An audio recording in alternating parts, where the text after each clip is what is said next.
environmentally conscious and community friendly. So, a little bit about Peckham. It's a fourth generation family, founded in 1924 construction firm. It expanded, basically followed the footprint of the Hudson River from the farm up into the Adirondack Park. John Peckham is the current president. In 2012, as I said, we acquired the quarry, and this location has been operating since 1937 by the Orioles, and until its sale to us in 2012. So some of the changes that we made to the facilities after we acquired it, it should be clear that none of these changes were to increase sales. They were to fix production issues. As I said, the place was a mess. The Avorios were a great family. They had a great family company. Towards the end of their tenure, Joe Avorio was in Florida. He was over 90 years old, and he really had lost touch with the business, and it really was not functioning as a viable company anymore. So we bought the property in 2012, and we really tried to keep up the tradition that the Avorios had as a community-oriented family business. In 2008, everyone knows what happened there. We sort of went into a Great Recession. That was part of the Avorios' demise as well, poor management and just a lot less market sales. So we went through that tenure. 2012 started to become a little bit on the uptick, and this market and the manufacturing that we do and the industry that we're in is very market driven. So as the economy increases, so do our sales. So what you say, I've seen a lot of questions, I've heard a lot of questions. Why do we need a quarry? Well, how's the quarry operated? Where does the stone go? What happens when the stone is gone? So we'll try to take you through that very quickly. Everything that we do nowadays relies on stone. Your roads that you drive on, the sidewalks, your houses, your foundations, your septic systems, all the buildings, the infrastructure that you see around you is built by stone. Here's a little bit about what we do. We have the open pit. We drill and blast the rock. The rock is hauled to our production facilities. It's crushed and sized and stockpiled, and then trucks come in to deliver it to its final destination.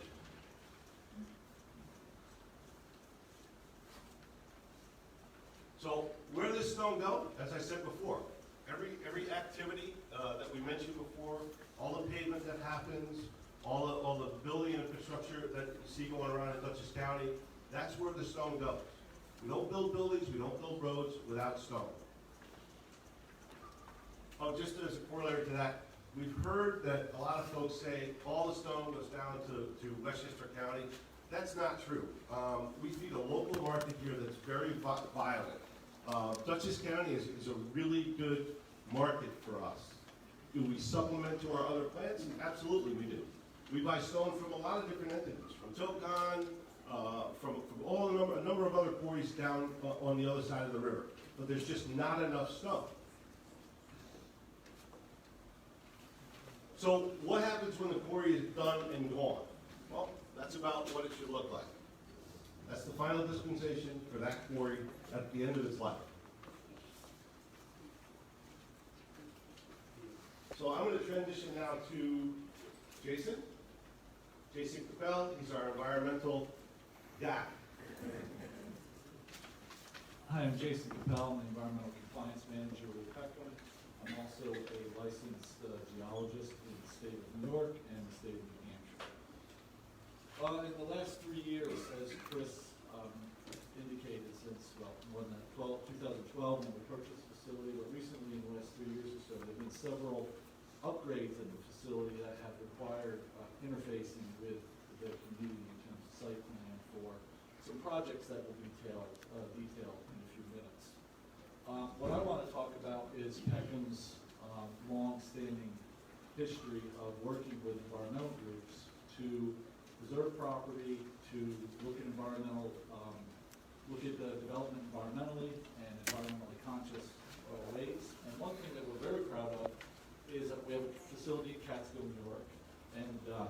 The Catskill facility has a scenic vista, which you can see from the Alana Historic Site as well as the Hudson River. And we've got a roughly 75-acre ridge that we have entered into a conservation easement with Scenic Hudson to preserve that ridge, preserve the viewshed, and to ensure that for perpetuity, that ridge will not be mined or developed. So that's one example of what Peckham has done in the past in the community unrelated to Pleasant Valley. We also, at our Athens facility, have conservation easements on wetlands that we've constructed. And then in Windale, we have a very good relationship with local Oblong and Friends of the Great Swamp to provide development responsibly in that community as well. Pleasant Valley is no different. Can you speak up a little bit? Sure. In partnership with the Dutchess Land Conservancy, we have conservation easements on approximately 289 acres of our holdings outside of our current quarry footprint. There's approximately 30 acres that will remain outside of those conservation easements. And what this does is this fosters and this is in line with the town master plan.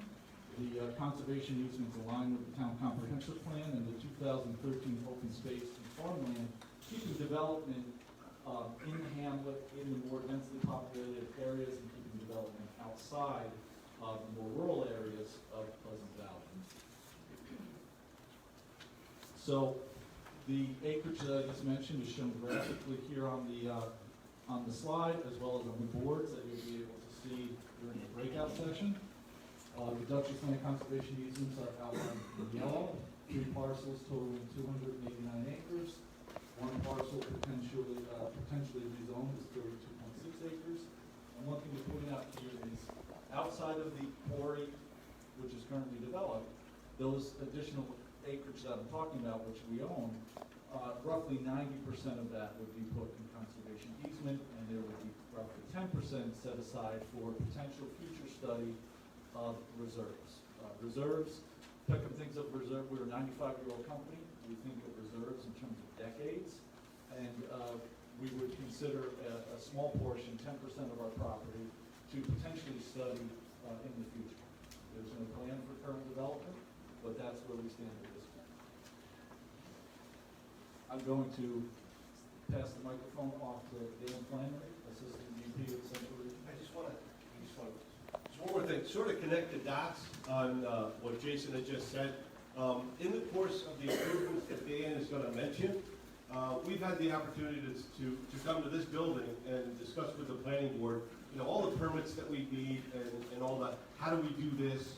So in those conversations, we were directed, or at least told to talk to the DLC, because that's kind of what this goes with the master plan of the town and the community character. It's an opportunity to save open space for the town. So I just wanted to sort of to draw the line from where we were to how we got here. Excuse me, you kept mentioning approvals. Could you elaborate on that a little bit? What approvals for what? Approvals for site plan, for all the improvements that we did. We constructed. Well, what you did, not what you're. What we did. Okay.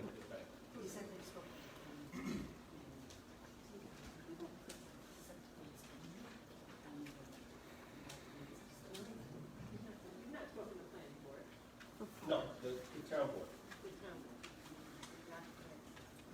Hello, my name is Dan Flannery. I'm a Regional Assistant Vice President, possibly the worst dressed guy in the group, so apologize for that. Got to get into some site improvements we've been working on. I've been involved in the site since we took over in 2012. One of the first commitments we made at this site was to remove this blacktop plant here on the hill. When we got here in 2012, Dutchess Quarry was running 2 blacktop plants to service the market. Both of them, it was tough to keep both of them going every day, and there really wasn't any need for it. Lots of waste. That plant had a very loud burner on it, and it just wasn't what we needed. So we committed to the plant down below, and as you can see, we removed the plant. I think that was 2016, and it's gone from the site. This one just kind of outlined, you can see the new scale house. We worked with Westchester Modular to put that in. The landscaping, we worked with Lempool. Hold the mic close to it. Sorry about that. There you go. We worked with Lempool Landscaping to do all the improvements around the scale house, and I think we gave everybody a really nice place to come to do business with us, and gave the employees a nice place to come to work every day. This is the current blacktop plant. I'm sorry, part of the current blacktop plant. Picture on the left shows the plant Thank you. in 2017, prior to the new silos. You notice it doesn't look much different. All we did was put 3 more silos in a truck scale in front of these. We worked with the town, got a height variance and building permit, and we're able to put in the latest and greatest asphalt silos that are out there. The reason for that is these silos that you see here in this picture, you can store about 8 hours. That forced us to come in very early in the morning, 3 o'clock in the morning. The guys would come in, load up the silos for the day. Now we got these long-term storage silos. We can put the mix up and we can store it for 3 to 5 days. We got guys coming in at 5:30, 6 o'clock in the morning now, and are well able to cover the business of the day. So a huge improvement for the crew and the community. This is O'Halloran Circle. Prior to Peckham coming in, this is kind of what you saw as it came out of O'Halloran Circle. We got with the town once again, got a permit to build a berm and plant about 30 evergreen trees, which we worked with Bill Mark Nursery to accomplish that.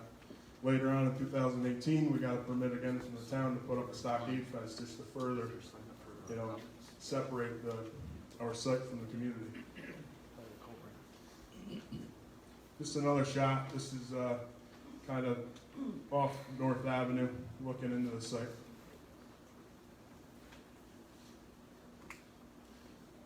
This was a pretty big undertaking we embarked on in 2018.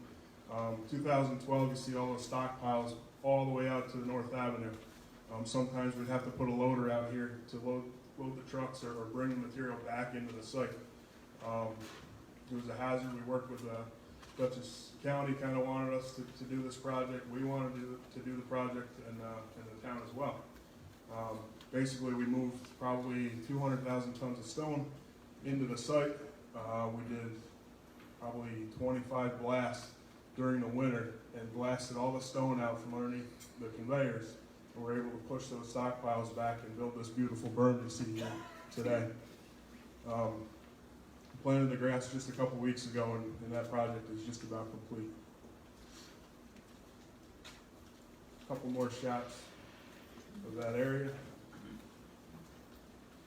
And I'm going to turn it over to Cliff Weigelt. He's the plant manager at the floor today. So I've been with the company 5 years. I took over Dan's position 2 years ago. And one of the biggest things that we're trying to do here is obviously lessen our impact.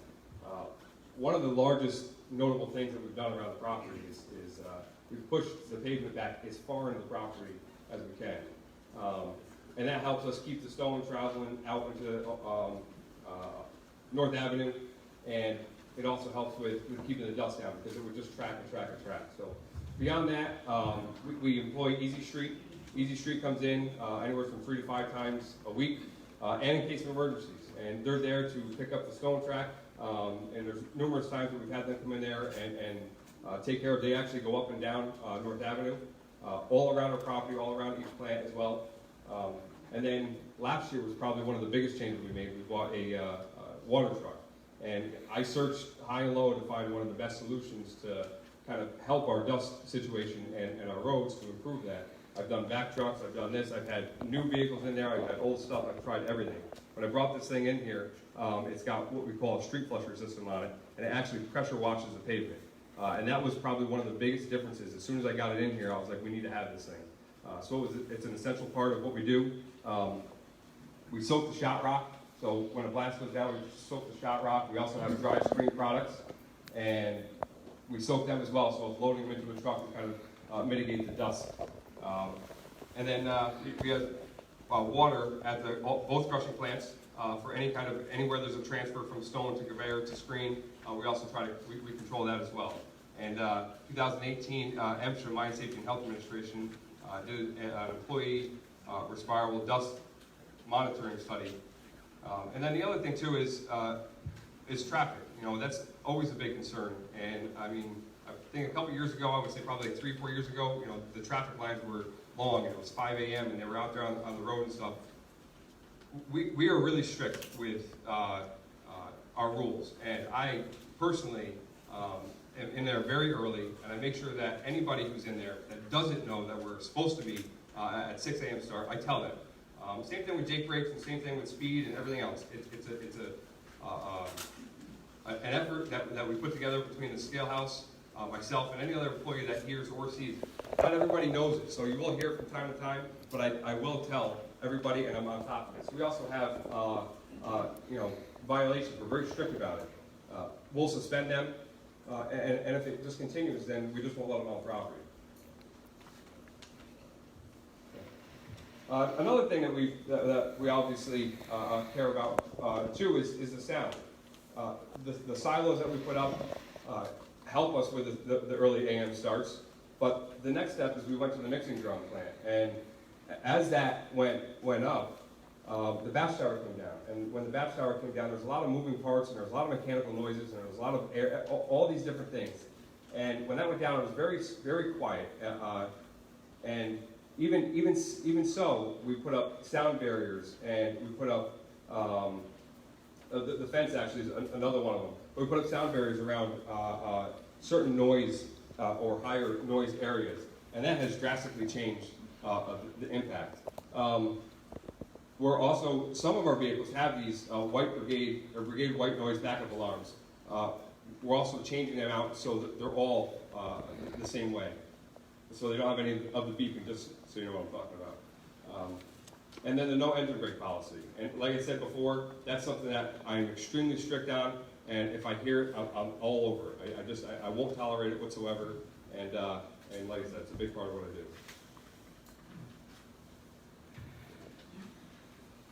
This is just a timely from 2013 all the way down to 2018. There's actually a slide in the very back of the room.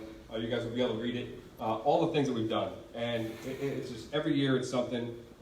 We go on, and we still strive. So as you fix something, as you help improve something, you'll sit there and you'll see, okay, what else can we improve? Because you can always get better. And we try really, really hard. And I take a lot of pride in how the place looks, how it sounds, and also community concerns. You know, I take a lot of the phone calls. So part of being the manager, that's what I'm supposed to do. So, you know, all of these things that we do that we know about, and the things that when the community does call me, may rise my attention, or something that I may or may not know about. So that's a really big concern of mine as well. And next, I'm going to introduce Kevin McCarthy. Good evening, everyone. I want to introduce myself. I'm Kevin McCarthy. I have been a Pleasant Valley resident for over 34 years. I've worked at the quarry for over 34 years. And I just want to let you know, Peckham employees, we're not just a business, we employ local people. We have 9 Pleasant Valley residents and 12 Dutchess County residents that work at the quarry. Bonded Concrete, who also works there, they have 5 Pleasant Valley residents and 7 Dutchess County residents. All employees make a good salary, we try to make a good living and help everybody out in the community. That's myself. I've been here for 34 years. My family has lived here for 34 years. I personally have never lived more than 1,500 feet from the quarry. I bought a house less than 1,500 feet from the quarry. For a second, I thought that would have been detrimental to my family or to my dwelling. I wouldn't have done it, and nothing has happened to my house or my family in that time. We got a couple other employees there. Paul Mashburn, he's within 10 minutes. He is a Marine veteran. He's been running the blacktop plant there. Since 2012 he's been there. Some more local employees that are there. Paul is married with 4 children. They're all part of the community. I just want to stress that we are part of this community. Another James Floyd, he's a Pleasant Valley resident for 5 years. He's also a Marine veteran. He's married with his 2 children here. He wants to raise his family in this community. We're not only employees of Peckham, but we're trying to be involved in the community. Here's a list of some of the donations and the things that we have tried to do to help out with the neighboring area. We also not only support the people that work there, local businesses we support. All of these have done business with us, or we have done business with them. So we're not only helping Pleasant Valley, we're helping the whole entire area by having a business here. Local projects, and every municipality in Dutchess County, Vassar College, Vassar Hospital, Marist College, schools. These are the things that we built in our community, and we would like to continue to do that. There's a couple more local projects. Just wanted to touch on the humanity part of it, local kind of thing of it. At this point, I'd like to introduce Doug Rodanko. Doug is Vice President with Vibertech, a world-recognized leader in blasting monitoring and production blast design. Doug will discuss the vibration caused by blasting and the study Peckham is planning in order to better understand blasting, timing, and the design at the Pleasant Valley Quarry. Doug? Thank you. So I'm Doug Rodenko with Vibertech Engineers. I've worked for Vibertech for 35 years now. My background is I'm a professional geologist. I'm licensed here in the state of New York, as well as 6 other states. I'm also a licensed blaster in the state of Pennsylvania. And my background is geophysics. So seismology is kind of a branch of geophysics. So I wanted to talk a little bit about Vibertech Engineers. Vibertech is a vibration monitoring and blast consulting company. We have 18 offices across the U.S. I'm from the corporate office in Hazleton, Pennsylvania. We started there in the 1940s. Hazleton, Pennsylvania is in the heart of the anthracite coal mining district in Pennsylvania. And the reason we started there is because there were more explosives consumed in that part of the world than anywhere else. So that's how we got our beginning there. I wanted to bring up this slide. You also see that on the poster over there.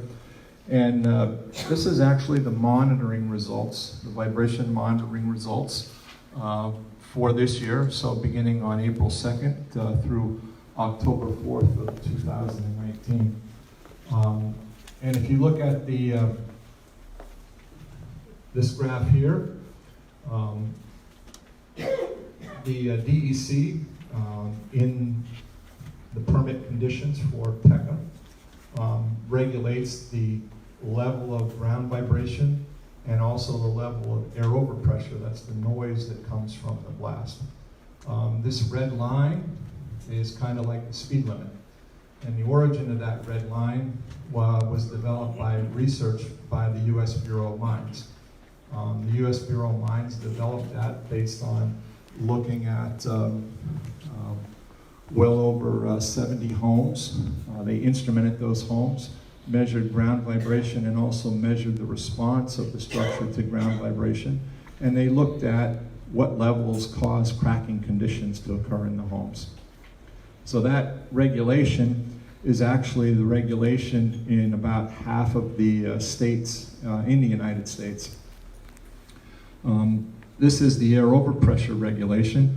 Its derivation is also from the U.S. Bureau of Mines. And again, it's part of Peckham's permit condition to comply with those regulations. So you can see the dots that are on there. They represent the highest peak that we got for that particular vibration event. We actually monitor vibrations with portable seismographs. There's a total of 5 seismographs that we set up around the quarry on a regular basis. So you can see here's one at 23 Ravine Road, 208 North Avenue. 327 North Avenue, the O'Harahan Center, and in 185 Creek Road. So they kind of circle the quarry. Those seismographs are set up each and every blast by technicians from our company. We've been monitoring at this particular operation for over 2 decades now. We monitored here when it was Dutchess Stone, and we've been monitoring for Peckham for the last, I guess, 8 to 10 years now. So what I wanted to kind of point out for you, we kind of just very recently we made a review of things for Peckham because they asked us, well, how can we do better? What can we do to make things better for the community? And some of the things that we talked about is some technology that Vibratech has developed recently, as well as some technology that's presented itself in the explosive industry. And that technology that I'm talking about has to do with trying to control the frequency of the ground vibration. And the reason that's important is because residential structures, wood frame residential structures, have a natural frequency that they want to vibrate at, okay? And if you go back one, yeah. So I kind of highlighted this area here in orange. You see the curve kind of gets a little bit more conservative than it is over here.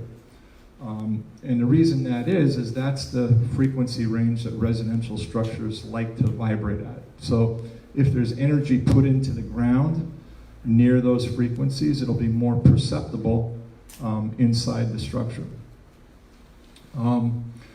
So one of the goals of the study that we're looking to do is to kind of expand the collection of data around the mining operation to actually come and do a series of test blasts.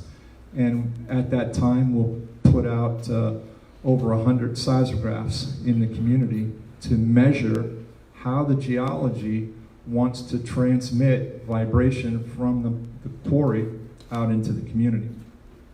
And this is research that Vibratech pioneered back in the 1980s. And why it's important is more recently, the explosive companies have begun to manufacture what they call electronic detonators. And electronic detonators are very precise initiators that allow precision of each hole to fire within a millisecond. So by that control, we can do a lot more work in controlling the ground vibration. So if we go to the next slide. So Vibratech was involved in a study with the Bureau of Mines back in the 80s. And one of the things that we found out from that study, from a geologic perspective, it's really the thickness of the soil overburden at the location of homes that dictates the frequency that will be produced by a particular blast event, okay? So we really can't change the thickness of the overburden at the site, but we can measure it, and then we can know how we can change the timing of the blast in order to work with the particular geologic formation that we have. And the way we do that, when they blast at the quarry, it may feel like one event, but it's actually a whole series of events, okay, that are milliseconds apart from each other.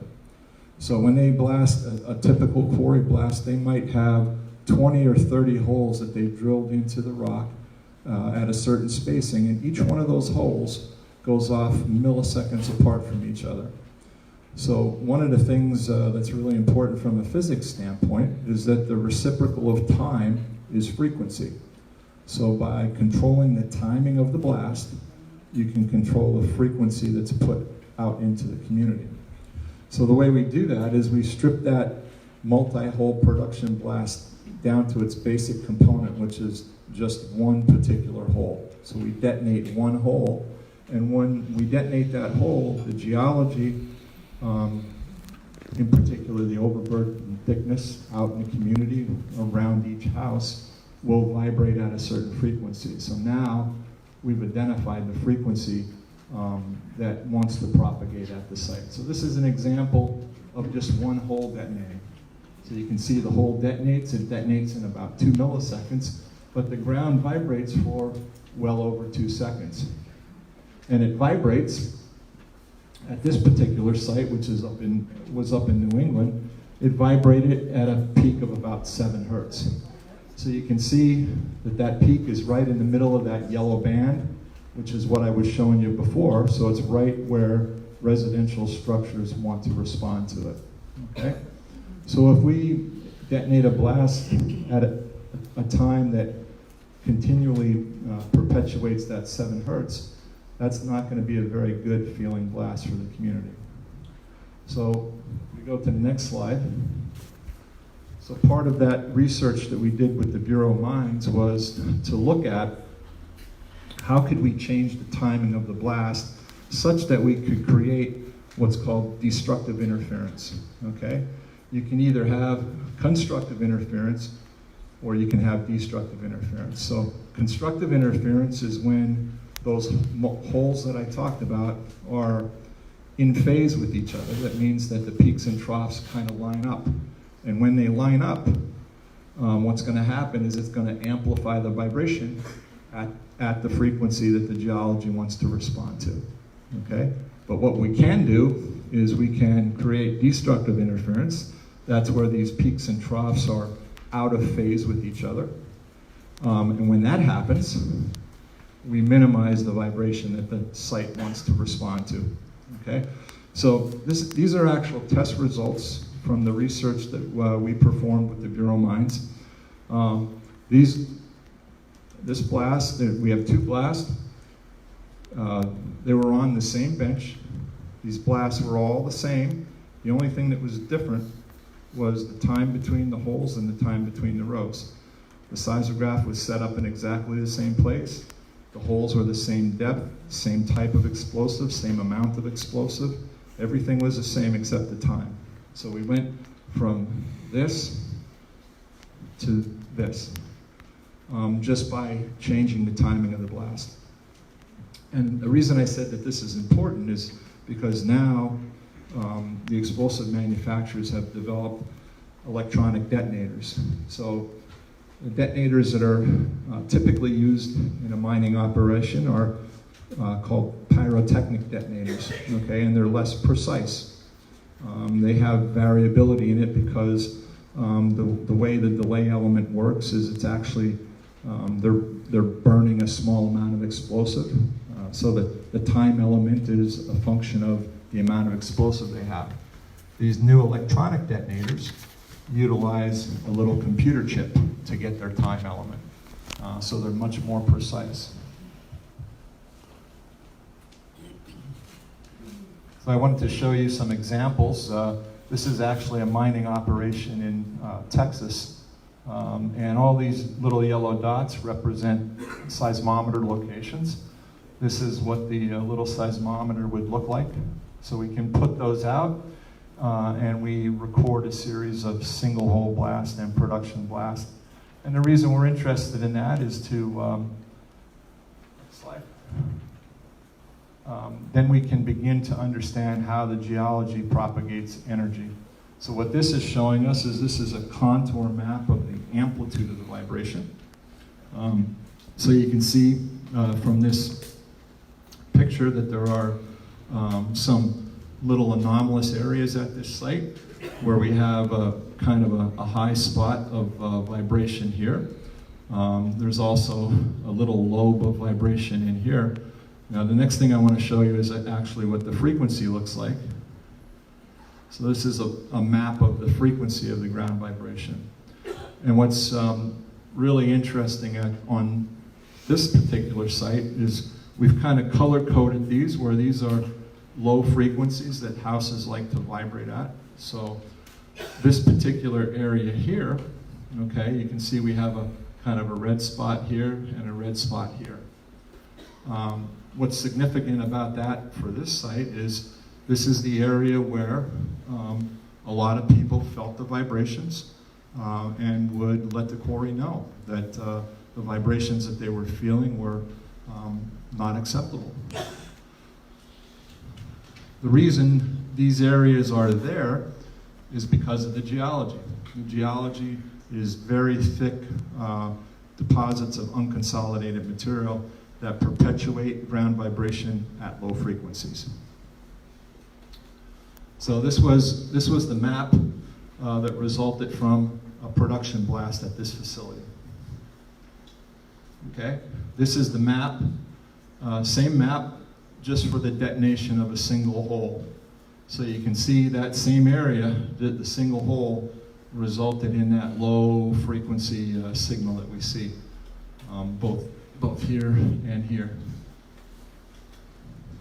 Okay. This is what we call a ViberMap plot, and this is how we kind of analyze the data to pick the times. I want you to go to the next slide. So this slide represents the seismograph, 3 planes of motion. And what we're looking at, the color coding is the amplitude of the vibration. And this is the frequency of the vibration. And what we're looking for is we're looking for a window that we can create that destructive interference. And that window is where we see the lighter colored amplitudes. So this is the frequency that the site wants to respond to. And you can see there's kind of a window here, and then there's another window here, okay? So we picked those times. If we go to the next slide, I want to show you this because at this operation, this is where the quarry was actually, the time that they were actually using. So you can very visually see that that would have resulted in some pretty bad vibrations at a frequency of about 7 hertz, okay? So I want to show you the difference. If we go to the next slide. So the red seismogram trace is what they were doing, and the blue is what happened after the timing analysis. So one of the things that you can visually see is the change in the frequency. So that what you're looking at here is very high frequency compared to the lower frequency that you see here. And if we look at this plot here, this is kind of a plot of the energy spectra for the different frequencies. So you can see the red is much higher at those lower frequencies, and then there's definitely a much lower amplitude after they've implemented the different timing scenario. So that's what's planned for I guess the future coming up is to try and utilize that technology to improve the blasting results in the community.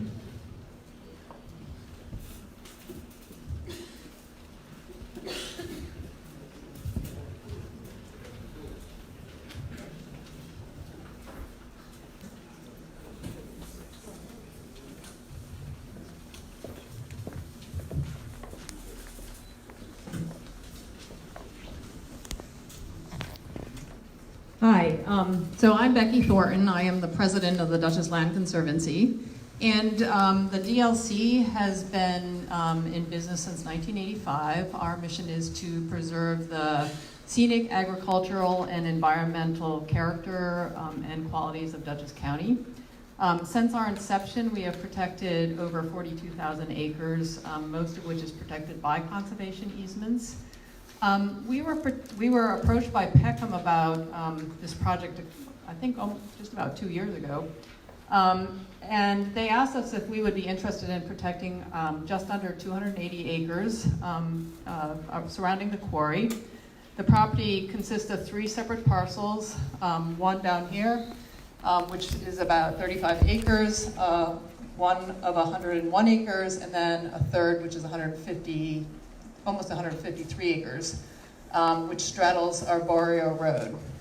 And so what the DLC does when we look at whether we are interested in protecting properties is we look at what the resources are. And so I'll just quickly take you through this. And sorry, I don't have PowerPoint slides, but please feel free to stop at my station after. So this property has some wonderful wetlands on actually a couple of the property, a couple of the pieces, some DEC wetlands and some federal wetlands, which have different types of regulation and jurisdiction. There's a stream that runs Zone 1 aquifer, which is really important to protect for groundwater purposes. And the property also has some wonderful agricultural soils. So the yellow are statewide important farmland soils, and the brown are prime agricultural soils. And also, you may know that the property has a significant amount of road frontage. And so we said this would be a wonderful property for us to protect. We have done a number of other projects in the town of Pleasant Valley. And so essentially what the easement will do is ensure that the property always stays open. The uses that can be, the types of uses under the conservation easement are agricultural, forestry, and some limited residential. So essentially the property to the south will have no residential use at all. The 101 acre property would have some limited residential use, could never be more than 2 building lots. And then the 150 acres to the north could never be more than 3 building lots. It could also be a park. It could also, be used, as I said, for forestry or agriculture. There is limited commercial use, mainly because there is an existing commercial use of the building as the Peckham office. And so they wanted to be able to continue that use. When property goes under conservation easement, it is still privately owned. There's just a restriction that goes on the land, and it stays on the tax roll. So it doesn't come off the tax rolls, it stays on the tax rolls. The landowners continue to pay property taxes. The DLC, once the easement goes in place, we have the perpetual responsibility to oversee that easement. So we monitor it on an annual basis to make sure whatever the easement says is what is happening. And we've signed up to do that forever, essentially. So conservation easements are in perpetuity. And I'm happy to answer questions when we go into question mode.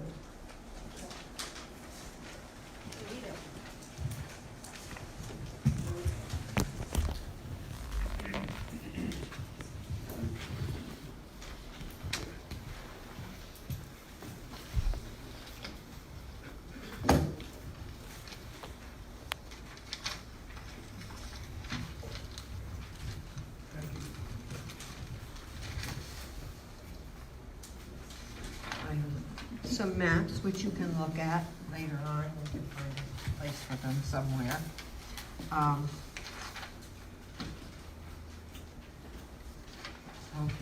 My name is Mita Plotnick. I have been a member of the Conservation Advisory Council. I didn't realize there were so many people here. And since the 1990s, so it's been a long time. I'm also was on the Open Space Committee for several years, and we received a grant to create an open space plan, which some of you may have seen. It's quite a document. My voice seems to be different at different times, but you can help me if you can. The open space plan was passed in 2013. So we have that, plus the comprehensive plan, which was passed a little earlier. The goals of the Conservation Advisory Council and the Open Space Plan are to protect natural resources. So we really overlap in that way. We want to protect ponds, streams, creeks, wetlands, aquifers, meadows, forests, agricultural soils.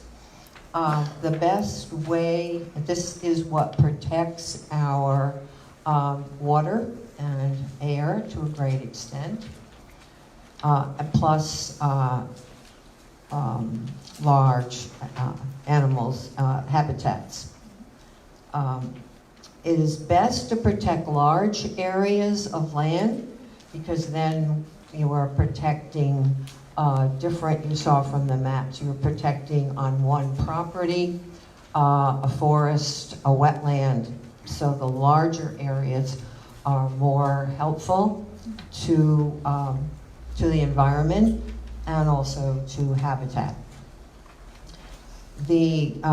So you protect large areas and you use smart growth, or however you want to term it, for development. This is how we protect our air and our water and our animals. The conservation easement is an excellent way to protect large areas. Mostly they're dealing with large areas, and this is true for the quarry property. The quarry is considering, as you have heard, 3 large properties with forests and wetlands that can serve as aquifer recharge areas. So that's very important. One property allows, let me see, make sure I have another sheet of paper here. One area can only allows 2 houses, and the other large area only allows 3 houses, and the rest would be kept open according to the rules of the easement. And this would equal about 287 acres, which is quite extraordinary for one step. This is an important step for the town. My particular interest is in preserving and expanding Bower Park walking trails and possibly owning those at that area. Bower Park is itself a 20-acre buffer for the houses to the south. We already own 20 acres, and the southern part of that actually has some forested area as a buffer. The Bower Trail project was inspired by the remains of a railroad track running from North Avenue along the edge of the quarry and up into Salt Point. One of the things that I have, which is quite wonderful, is a 1876 map of that original railroad that went through Pleasant Valley, up along the creek, and up to Salt Point and on, possibly to Amenia. I think they had 2 tracks competing with each other at some point. It's very interesting history.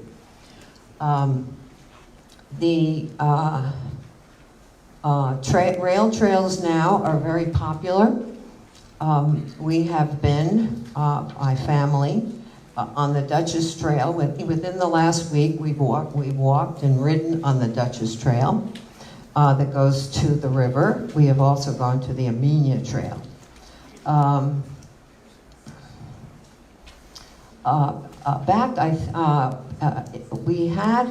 The town owned a very small piece of property. I think it was piece of a rail trail that was in the area of the quarry.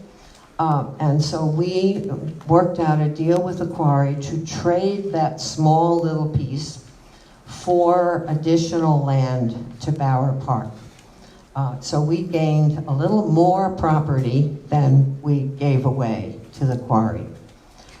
We also developed trails along the property, along the creek. I don't know how many people have been on them, but my husband and I walked it today for about an hour. We could have walked much longer because you can wind around. We had the creek to the east, so this piece tracks the creek all the way along its east side. which is quite nice to see the creek flowing by. And the special part is that the rail trail comes through the entrance to Bower Park. It goes along the developed along the soccer fields, if you know this area, and then it goes up a little hill. It crosses Great Spring Creek, and then it goes into a series of trails beyond this. It's quite a lovely place in all seasons. The vegetation is kind of low now. It's very, very wonderful to walk around in that area. And close to the quarry property, there is one special place which has trees on either side of the old rail trail. There aren't too many parts that look like a rail trail, except when you cross Great Spring Creek and then you go up toward the quarry. So that's why we're particularly interested in this project, which would offer us either to own or perhaps to use these trails, continue to use these trails, and also to add another piece of property which would allow us to extend the trails into another portion next to what we now use. Am I up? Okay. This is my old 1876, which I'll make available for you to look at. This is the official Bower Park trail map that actually names all the trails and tells you how long they are. And this is a copy of that map, which allows you to see the little extension property that we might get if the easements. So the easements would be this whole piece plus this piece. And that's the way that easement is arranged now. Okay, thank you very much.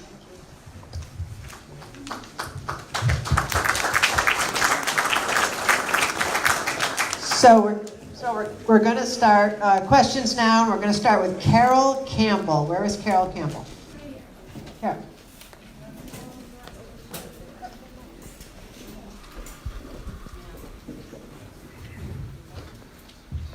Thank you. I have been in Pleasant Valley my whole life. I'm a former town council person and supervisor. I got interested in this by some of the Facebook posts that I saw. I think this is a great presentation by Peckham, but I don't believe it answers my questions. Okay? I thought that we were here to talk about the rezoning that's going to affect everybody that Peckham Industry would like to do. It's very nice to conserve the land. I'm in agreement with that. But let me tell you what some of my concerns are. I feel that I'm not against Peckham. I'm not against what they're trying to do. But I think that they have to come up with a full EIS, not a short-term secret, not a 3-page secret. And I think that that needs to be done before zoning. So my questions are, how long have they been working with the town for this proposed rezoning? Well, I guess I'm addressing some of the town. What would you, okay. All right, let me ask you, how long have you been working with the town on a proposal to rezone? Now, the gentleman said that 90% of this property is going to go into a land conservancy, but 10% of the property is going to be retained. So my question is, what are you going to do with the 10% you're retaining?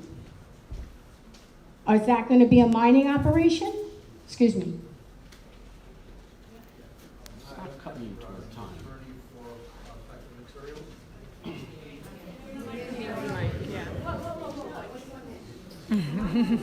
You have 3 minutes to speak. I haven't finished my thoughts. You're the one that told me to ask him the questions. Okay, I'd like to hear the answers, but I don't want you grabbing the mic out of my hand. Absolutely. Maybe I'll walk up there. Maybe we can get a couple of answers. Should restart in 3 minutes.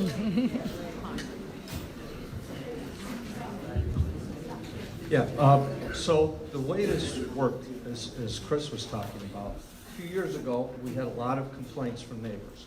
Noise complaints, the stockpiles, the scenery along the road. And we started meeting with the planning board, and we evaluated a whole bunch of ways we could improve the quarry. That led to changing out the asphalt plants so we could, and the silos.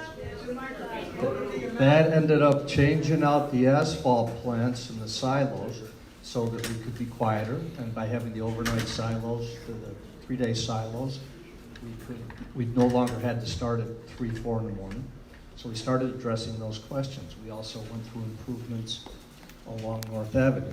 And when I first drove down here decades ago, it was pretty shocking to drive by that part of North Avenue. I think they've done a pretty nice job. So in the course of those discussions, we were meeting with town planning and town supervisor and everyone, and we became involved. We're told about the comprehensive plan and the open space plan. Now, part of the comprehensive plan and the open space plan is to reach out to landowners that have significant properties to see if they might agree to conservation easements. Peckham spent a lot of time looking at that, said, what can we afford to do here? What can we do? And how can we also maintain the business? You know, that business, as you heard, employs a lot of people that live in this town. A lot of people that live in this town rely on material from there. A lot of businesses in this town sell to that quarry, right? It's part of the community. A lot of folks live and work.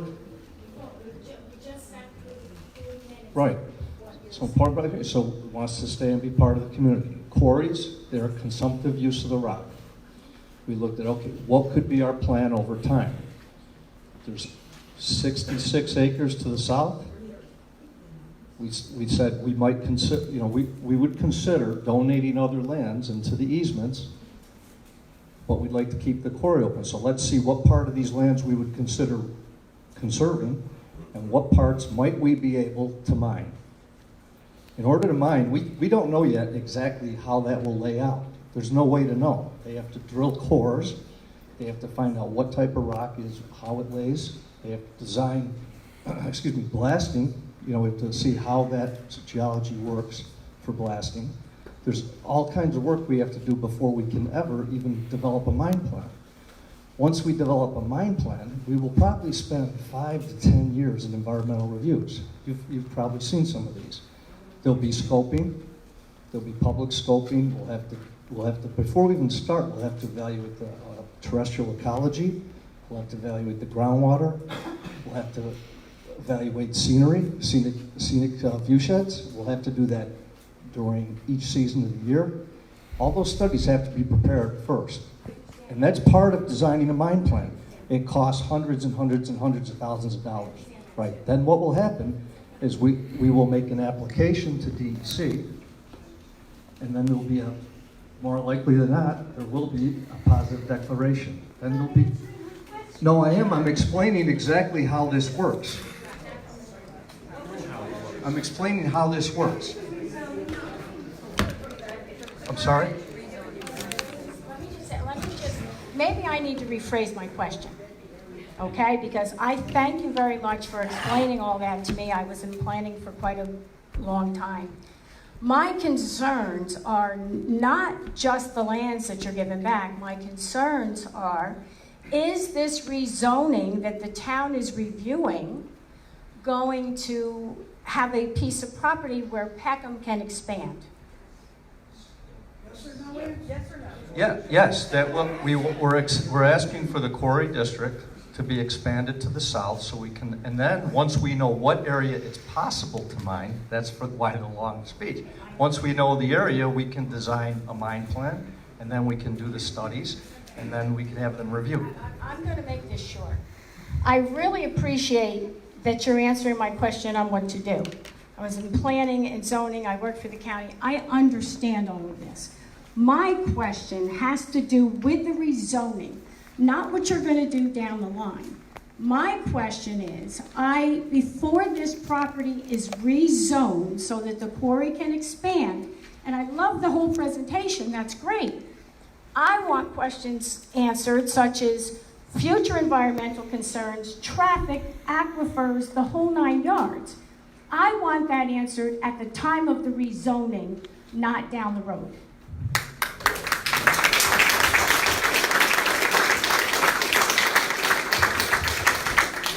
Don Pizzuto.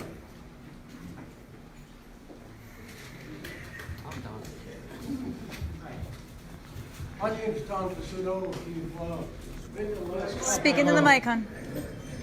Good enough. My name's Don Pizzuto. If you've been to the last couple of board meetings, you've heard me sound off a little bit. Well, I just listened to 35 minutes of nonsense at the first part of this meeting. You could easily split that 35 minutes into 3 sections. One, I wouldn't give the first section to my 5-year-old son. Why is there air? Why do we have a quarry? You're going to waste 10 minutes of our time telling me we have a quarry? Come on. Then we go into some sob stories. We got 34 people here plus some management working at the quarry. Fine, let them work. They've been working there all this time. Quarries, as you all may know, kind of run out. Unless you, of course, keep digging and destroying the properties around it, which is what they're looking to do, obviously. Then they showed us this beautiful picture of this lake. Well, let them dig right now and get to that lake and get out of here. We have too many scars already around here.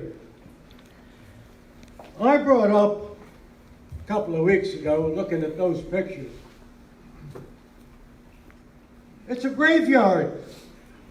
And we've got plenty more space for the graveyard to continue. Each one is a tombstone. I have a 250-year-old house that doesn't look real happy every time they blast.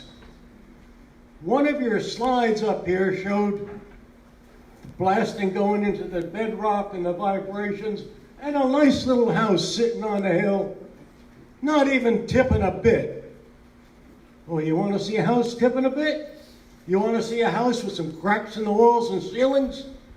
I doubt I'm the only one that's got that problem. The thing's been there for 250 years. It's probably not settling anymore. It's probably fed up with a blasting less than a mile away.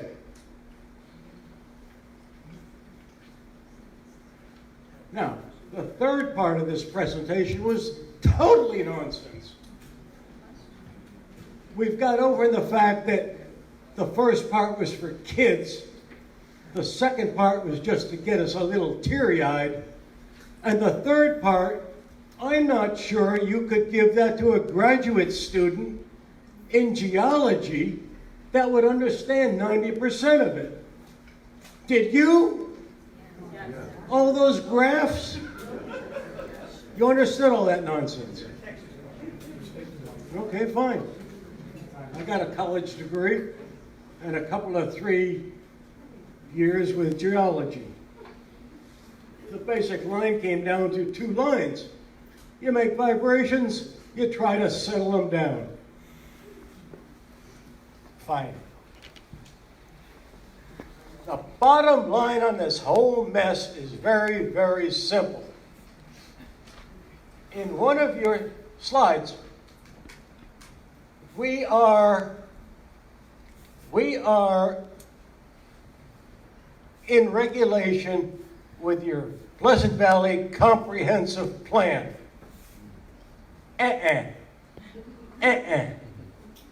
Look at it sometime. Read what it says. The board should be putting their zoning people on you. They should put the building inspector on you to squash you. Tell me where your 6-foot fence is around that quarry. Fine, put the handcuffs on me because I've been up there and went through the posted signs. Fine, I'm the one to blame. There is no fence. There's probably 100 other violations in there. But that's a deadly one. I could have walked over the edge. So ought you. Gary Veeder? Gary Veeder?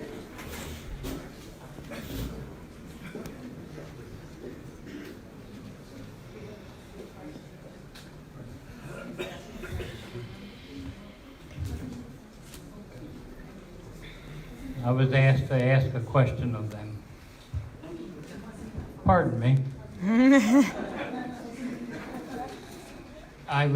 Have to admit that I went to your open house the other night, and you was very well receptive. I had thoughts of the timing of it, maybe wasn't the best, as we're here tonight. But you have done it a year before, so I gave that up.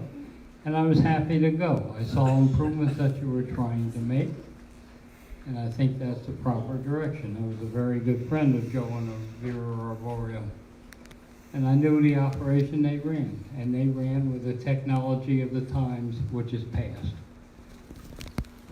Now, I think this has been a good meeting. Parts of it were long. Please don't sick the lawyer on me. I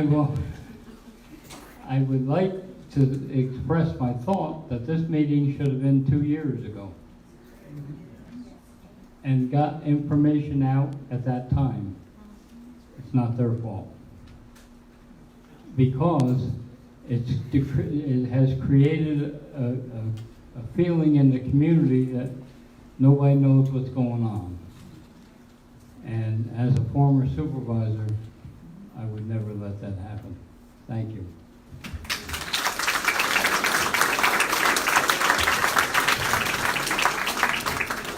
Matt DeMille.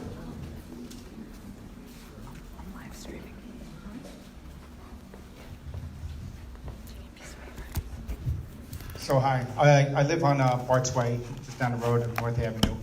And my question really pertains to the traffic. With the increased efficiencies and productivity is going to be increased traffic. So has the town planning board looked at any kind of traffic studies? Think it's a county road? Has the county been involved? I'd like to know that, because right now that road, most times today, I can't even go down there. So my question is to the town, has any studies been done with regards to traffic? We're just residents. We're out of town. We're just residents. Who's the town, who's the Pleasant Valley Town Planning Board? The town supervisor's in the hallway right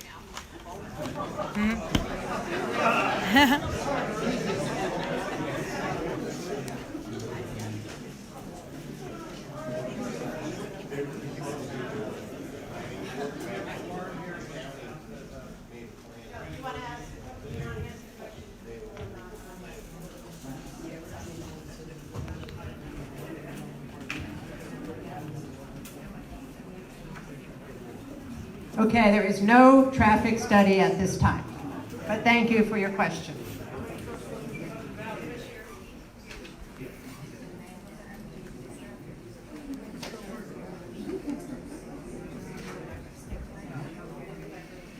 Thank you, Matt.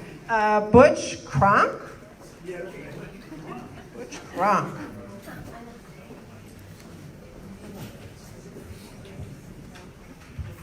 I'm just wearing a Peckham shirt. I don't work for Peckham. I've lived here 51 years.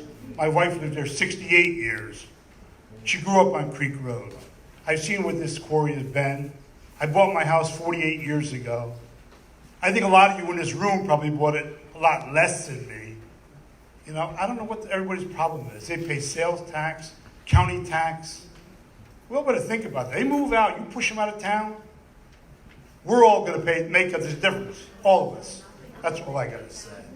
I'm sorry. Shame on you. Thank you. John Sala. You got your questions. Okay. Ken Foster? Okay. Greg Straley?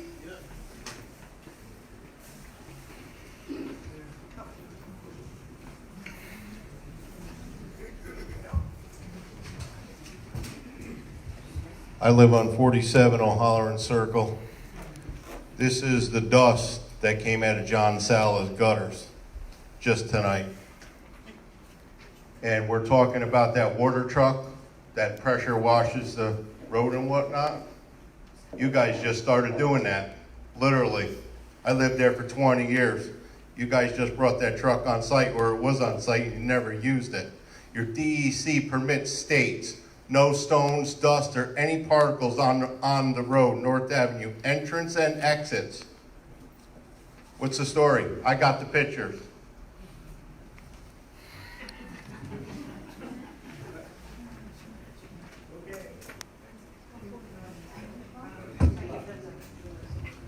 Okay. I don't think they want to answer. I will say that Cliff purchased the truck when we know that there's an issue with dust. So we're doing everything that we can to mitigate that issue. Dutchess Quarry never had sweepers out there. We've got sweepers out there 3 to 5 times a week. We've paved the entrance. We've mitigated a lot of the dust. Is there going to be a little bit of dust? Absolutely. But we're here to make sure that that impact is far less than it has been. Okay.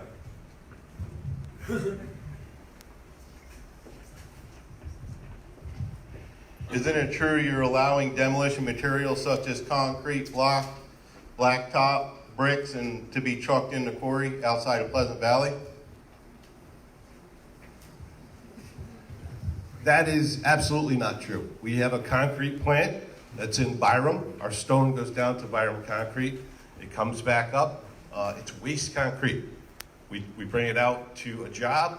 They order 11 yards. They take 10. It comes back to the plant. It comes back up to Pleasant Valley. It's a very good subbase. It's all approved with New York State DEC. We are permitted to do that activity. We bring in millings. You've all seen hot mix construction on the roads. The roads get bad. The Department of Transportation mills the roads. The county mills the roads. That material, if we didn't take it, goes into a landfill. Does anybody know how many landfills there are around here and what it would do to fill up with millings? It's a beneficial use to us, to the community, and to the environment to take that material in, process it, and use it back in the hot mix that we produce. Asphalt is the most recycled material on the planet. And we're environmentally conscious enough to do that.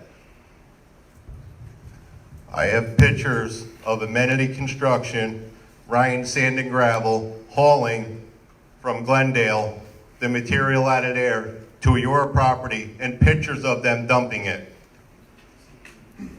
We don't bring in construction demolition. We're not permitted by New York State DEC, nor will we be permitted by DEC to do that activity. The demolition is on your property, and more or less you're bringing in the millings on your property, which is then, when it rains, it runs off that oil because it's all blacktop, like you said, all crushed and ground.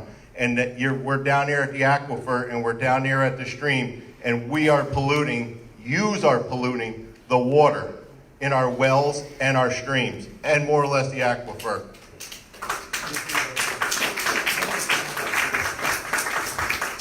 Recycled asphalt product, RAP, enjoys what's called a BUD from the state of New York. It's a beneficial use determination. So the state of New York says that this is a product which, when milled, is a recycled product, which then goes back into hot mix asphalt.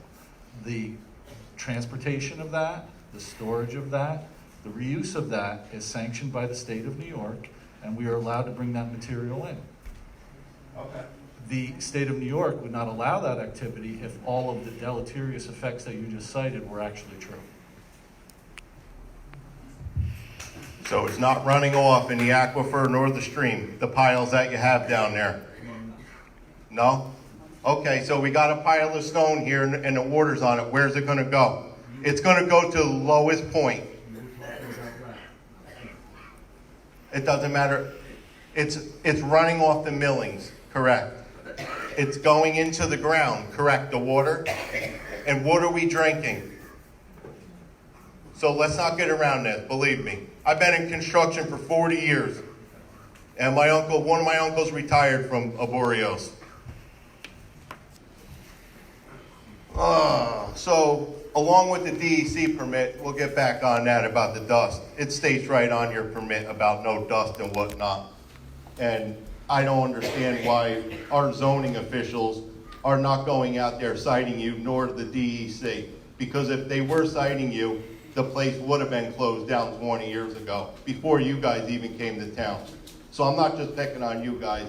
The dust is the dust, and I don't want to hear about controlling the dust. There's not supposed to be not one particle of dust flying through the air. And for you guys to say that, you know, your picture of the youth driving down through there, you're not watering that down. And more or less 3 to 5 times a week to have Easy Street come and clean the street is totally, totally not acceptable. You got trucks going out on North Avenue, that sweeper should be sitting there and being used.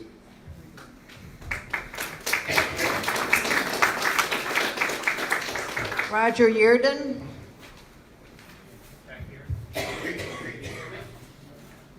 Now you're going to need a mic. All right.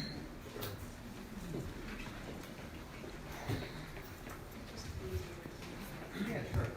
Appreciate all the explanations so far, particularly from the lawyer about what is to come.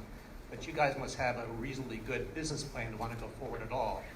So what expected increase in production, either in volume or in number of trucks leaving your place, do you expect? Sorry, what increase in production do you expect given your business plan going forward? I assume it must be positive given you want to proceed at all.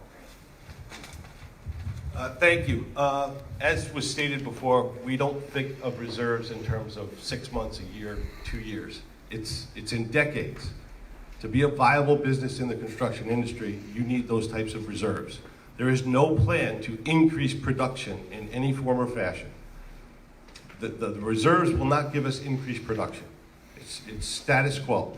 It supplies the market. That's it. There's no planned increase in production.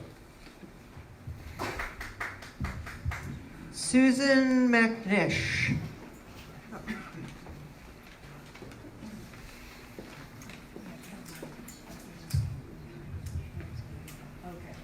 I don't particularly have questions.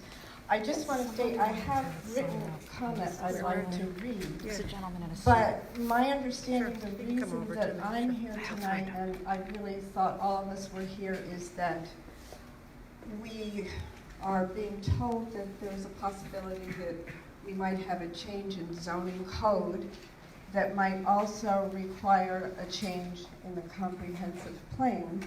And the reason for that regarding Peckham is so that you have 30 acres south of where you are now, upon which you will be allowed, according to zoning, if we change it, to quarry. Whereas the way the zoning is written now, you're not allowed to quarry. So that's my understanding before these comments that I will read. So, within the past 3 years, the town of Pleasant Valley has received guidance for improvement in the form of 2 studies, the Pleasant Valley Town Center feasibility analysis and the sidewalk feasibility study for a sidewalk along West Road. These studies and recommendations for the town were done by professionals in the land use planning field. The town center feasibility analysis was completed by the Pace Land Use Law Center, and the West Road Sidewalk feasibility study was completed by Dutchess County Transportation Council. I emphasize that professionals in land use bring their expertise to bear in these recommendations for the town. town planning boards also have as a resource continuing education classes offered by many different groups, including some that are organized by the Dutchess County Planning Federation and held nearby. Classes related to zoning are led by professionals in a variety of fields. As an example, an upcoming class on how to plan site lighting in your community brings in professional planners from F.P. Clark Associates, Ty and Bond, and Four Corners Planning. Here we are in Pleasant Valley, contemplating amending our comprehensive plan and zoning code in a major rewrite that significantly impacts the community with no oversight or assistance from land use professionals. This effort should not be led by the planning board chair, who has no professional land use credentials. We need for the town to secure a professional firm to coordinate any effort to rewrite the comprehensive plan and town code. Thank you.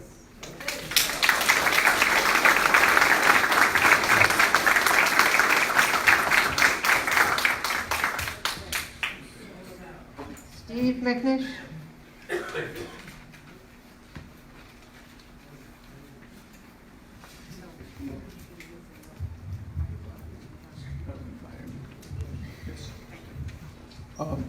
I'm Steve McNish. I live on Valley View Road. And my question kind of follows what my wife was talking about, because I understood also that there was going to be some discussion about the zoning here tonight. And I know there is a codification committee that has been formed that's chaired by the chair of the planning board, has another member of the planning board on it, a member, from what I understand, of the zoning board of approval, the chair of the Environmental Management Council, and one civilian.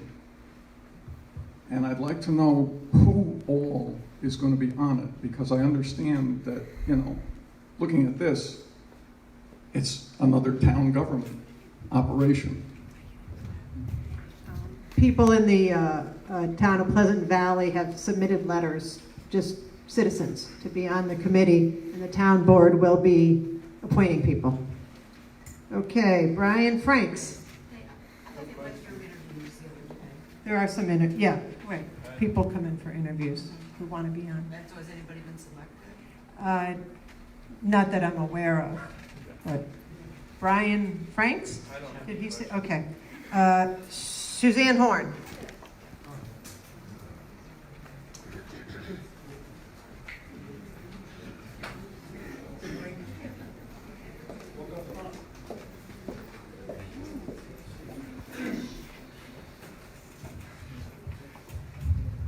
So I'm wondering, what has become of the Dutchess Land Conservancy?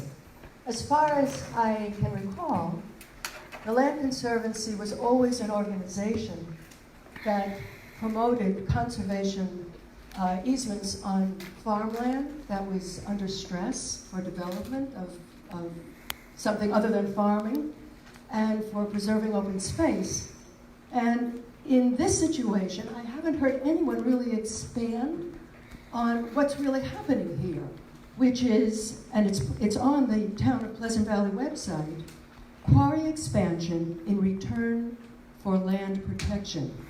And the quarry expansion is to expand the quarry activity on lands that for decades have been a buffer zone, a residential buffer. In fact, that land was transferred to the quarry with the stipulation that it would remain residential. But be that as it may, people who have settled around the buffer, that where they trusted their government to uphold the no quarry stipulation, have now been put in a position where their homes and their lives have been compromised potentially. In addition, this quarry expansion in turn for land protection really jeopardizes potentially, and I think there's great potential here, the hamlet of Pleasant Valley. You may not realize it, but the expansion southward of the current quarry activity towards the hamlet is the same distance as a proposed residential development. So the quarry would conceivably be very, very close to the hamlet.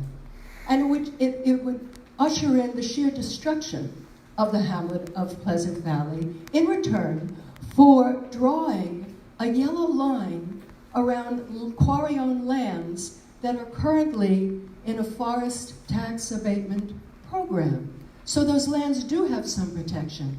The quarry can at any time donate a conservation easement, if it wants to the Dutchess Land Conservancy. But this deal really is donating, or maybe selling, I don't know, the conservation easement in return for the ability to quarry further southward toward the hamlet in this no quarry zone. This may be very good for the interests of the Dutchess Land Conservancy. After all, it's expected that those who receive a conservation easement are expected to give a handsome donation to the DLC's endowment, and I trust that will occur. I find it really odd that the chair of the Pleasant Valley Planning Board is also the chair of the Dutchess Land Conservancy, and I really think that the mission and values of the DLC would be highly compromised if it supports this. And I say this to the top-ranking staffer who's present here tonight, who has invested her career in this organization. It's an ethical dilemma, I think, for the chair of the planning board, who is also the chair of the DLC, and I really find this whole arrangement quite obscene.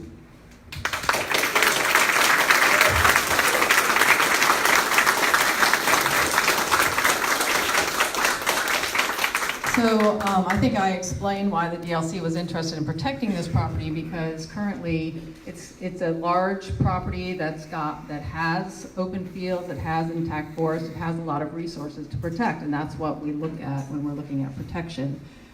Yes, we do continue to protect farms, we protect forests, we protect view sheds.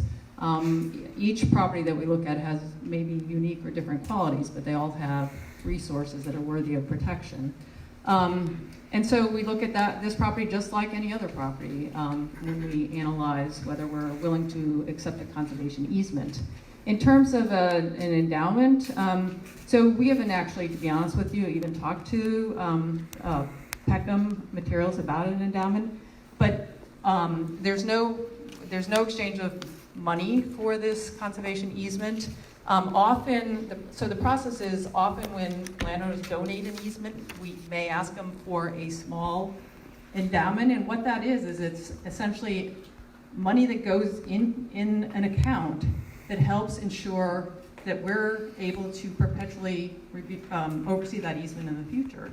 You know, when we take these easements, we're signing on forever to make sure that we can monitor them, and so that money is used to help pay us to monitor them on an annual basis. And it's usually not a lot of money. It's not a windfall by any means. In fact, most of the time it doesn't even cover our costs to monitor easements. We raise that through other ways. In terms of the overlap with Rebecca Seaman, yes, Rebecca Seaman is the chairman of our board. She's been the chairman for a long time. You know, ethically, you know, I don't, that's not my area of expertise, but certainly, you know, she cares about the land, she cares about Pleasant Valley, and, you know, there's no conflict of interest because she's a volunteer for our board. She doesn't get paid. She's one of 28 members of our board when this was reviewed by our board. You know, everybody has a chance to have input on the project. And so she, you know, and yes, she cares about the town, so she's been the chair of the planning board for a long time. You know, I don't see that there's a huge conflict with the two roles. I mean, so, but that's not for me to say. Thank you. Where's her house located? Far enough, not next to the property. All right, next. Let's see. Susan Newhouse.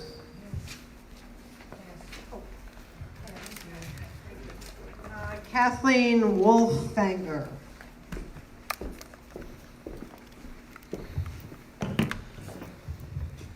Hi, Toastmasters doesn't really prepare you for this. I'm Kathleen Wolfanger. I live on Martin Road. Is a proposal in front of the board? Yes or no? Why can't any board? Why can we not get an answer to this? They've been dealing with it for 2 years. Mr. Latino, thank you. I'm Steve Latino, a member of the town board. Microphone, sorry.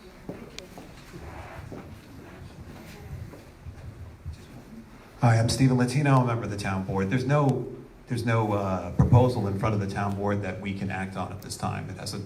My understanding, it hasn't gone before the planning board for any type of vote either at this point. So there's nothing that the board would be voting on. Is there a schedule for that? So, I think it's time. I'm just going to start. I'm the dreaded Rebecca Seaman. So let me introduce myself to those of you who do not know me. And I will explain exactly how this process happens and what happens with the planning board, the town board, and how it came about. If you check your town code, 98, 93, 98, 100, the planning board is charged with following the comprehensive plan and making suggestions to improve the town and follow the tenets of the comprehensive plan. If you look at your comprehensive plan, the top 4 goals of the comprehensive plan are the protection of open space in Pleasant Valley and the preservation of our rural character. So to go into it, when people come into the planning board, the first thing they do where they want to make changes, they contact the planning board chair. That would be me. And they say, we'd like to make these changes or we'd like to do this development. It is my job, if John Dunn were here, he's the chair of the ZBA, the Zoning Board of Appeals, he could tell you it's also his job to talk to those people and say, this is how I feel. We are only one member of each our respective boards, so we can't speak for the entire board, but we can say this is how we feel. When Peckham Industries first called and they contacted the supervisor's office and me as planning board chair and said we would like to expand, my first question is, when does this stop? Because the quarry is both, I'm sorry to the quarry, but the quarry is both an advantage and a disadvantage. And one of the things you always say is, how far does this go? Also, my apologies to the town board. I've dealt with many town boards over the years that I've worked in Pleasant Valley. Some are great, some make decisions that you don't understand. The people who have lived here a long time wonder why the 1830s Inn ever was torn down.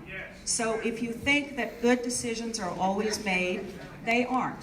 So yes, I was responsible for saying the one question was, because I'm not sure whether it's this town board or a town board 5 years from now, if they would say no to another quarry expansion or another quarry expansion.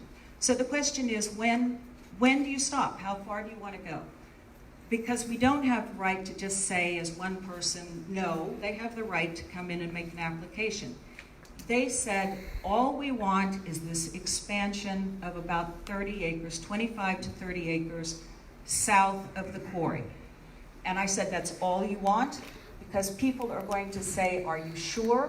And I don't trust you, because then you will ask again. The question was asked from the quarry, well, what do we do? Do we make an agreement with the town? Do we put deed restrictions? What do we do? Yes, I am also chair of the Dutchess Land Conservancy, and it's part of the reason I started serving with Dutchess Land Conservancy is because I've lived in this town for 34 years, and the DLC was protecting land all over the eastern side of the county, but not in our town. Nothing in our town was protected. That's part of our goal, I thought, is to protect our open space and our rural character. So that's why I became active with them. So I said to the quarry, yes, there are a couple things you could do. If you make an agreement with the town board can always change that, the next town board. So that's only good as long as your town board is someone you trust.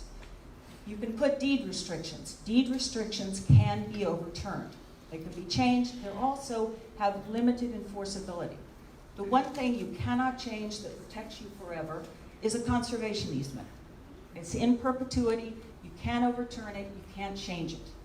It's the one thing that truly protects open space.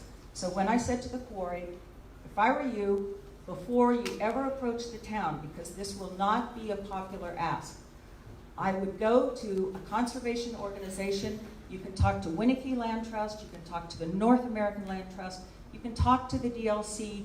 By the way, I'm connected to the DLC, I won't have anything to do with it. You can talk to them. Scenic Hudson does not hold conservation easements. So that is what started about a year ago. And at that point, they said nothing more to the town. They didn't approach the town board. They didn't approach me on the planning board. They said nothing to us. They were negotiating a conservation easement with the Dutchess Land Conservancy. I'll say this about the Dutchess Land Conservancy. They would not take an easement on the property if they came in and said, we'll trade you for this 100-acre quarry if you'll take an easement. They are taking the easement because they think they are providing buffers around that property. Don't forget, soil mining is still allowed on that property. That one northern piece has a huge stand of trees that's very important to the aquifer recharge. Anybody who buys that property can go in and cut that stand down. If it's protected by a conservation easement, that stand stays forever. So they went away to the DLC, they negotiated their conservation easement, then sometime around May, June, they came back and they said to the town, we would like to ask now, we've negotiated this easement, we would like to talk about this rezoning. So this hasn't been 2 years in the process, it's this amorphous process. This is exactly what should happen as you begin rezoning, is that there's a town meeting and people come out to talk about it. As far as to the woman who was talking about facilitator, I have no desire, I do this for free because I hate taxes.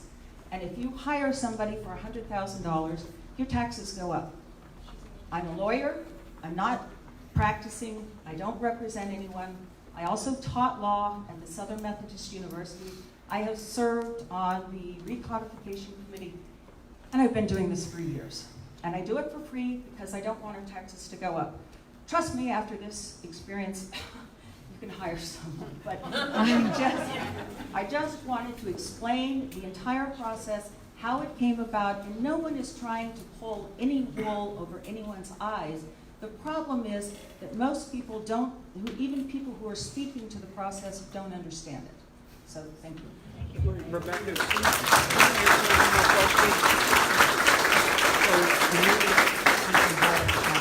Susan Tucker. explain how this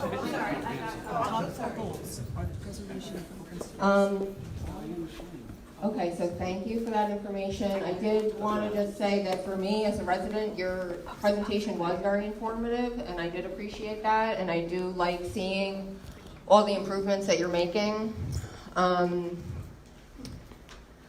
So, Ms. Plotnick, when she came up here and she was speaking, is she trying to sell us like more, yes, more trails like what's in Bower Park? So we call that train park. I have 3 kids, 3.5 and under. So this is critical, right? We go there all the time. But those trails back there, the #1 user, and I've said it to the folks that are campaigning, are kids smoking weed, okay? I've got no problem with kids smoking weed because they're not trying to hurt me and my little kids, okay? It's incredibly isolated. I don't have a big dog. I'm a woman, and I have 3 really little kids. Those trails are so overgrown. Have you gone back there? Could be a murderer back there, and you can't even see him to know that it's coming, or her, okay? But I took it as like, that's part of the sell, maybe. Like, we'll get more of these. Like, I don't want more of those.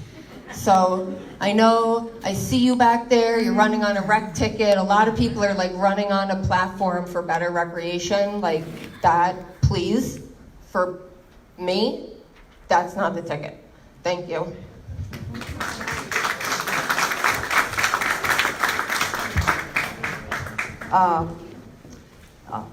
We do not own those trails. We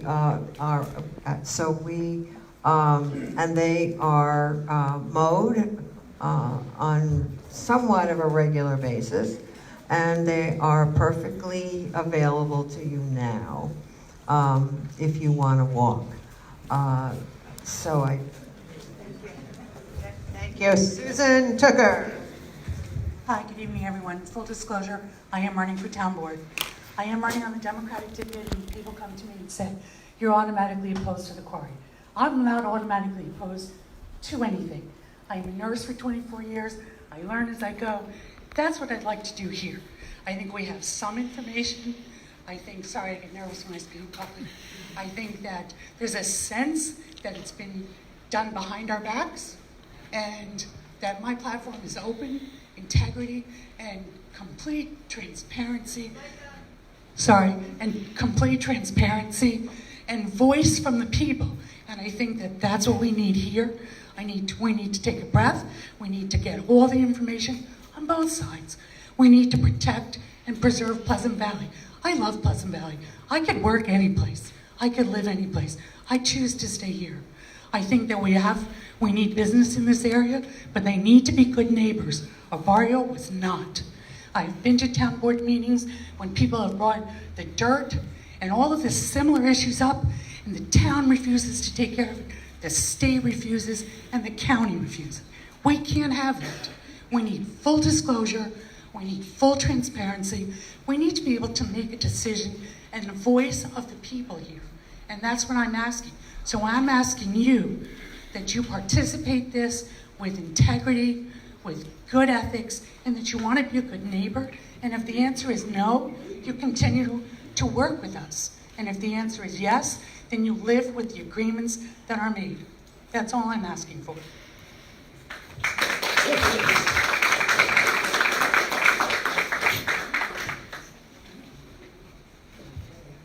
Laura Silvernail.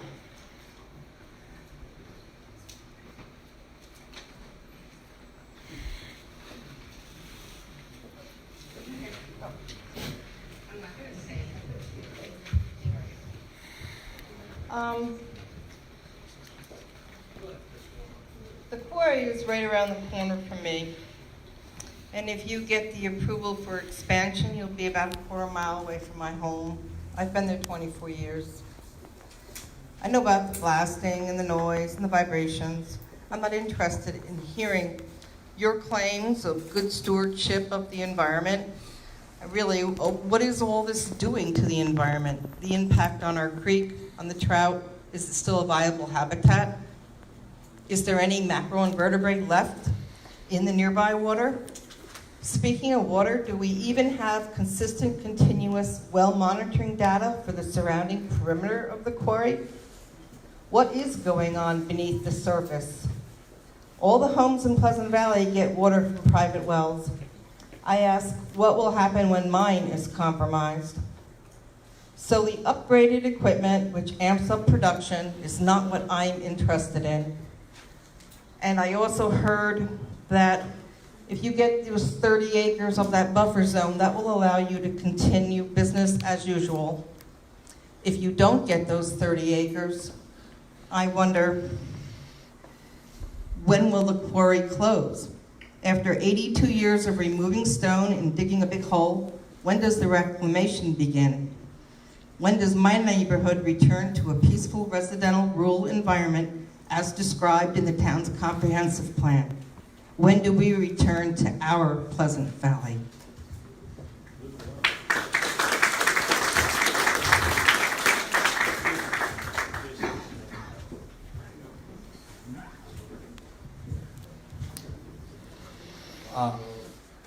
Yes, we have a series of 15 monitoring wells. They're called Sentinel wells. They are monitored monthly by an employee, and that information is submitted to the DEC. And regarding the question of the longevity of the facility, we have decades of stone in our current footprint and in our plan, which we can discuss later at our breakout sessions. But as Mr. Suttmeyer has expressed earlier, we think of reserves in terms of decades, so we do look very far into the future in terms of areas that we may consider mining if all of the environmental and other planning works out. So I think that. But if it doesn't work out, do you have techniques? Yes, ma'am. Chris Andrews? My question, I echo Matt. Okay. Laura Bellafiore?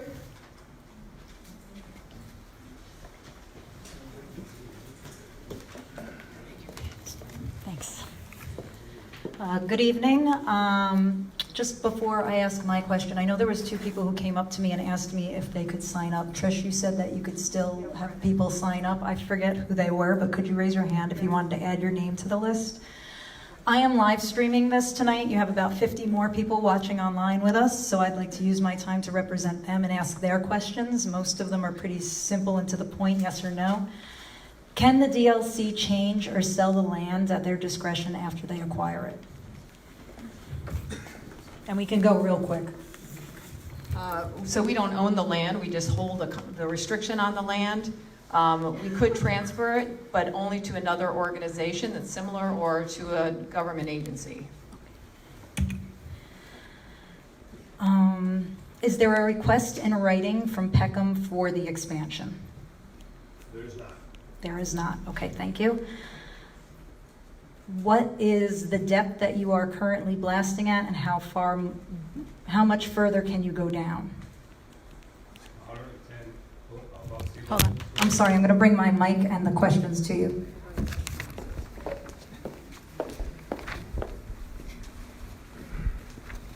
Here, we can share. We're currently at 110 feet above sea level. We can go to 240 below sea level.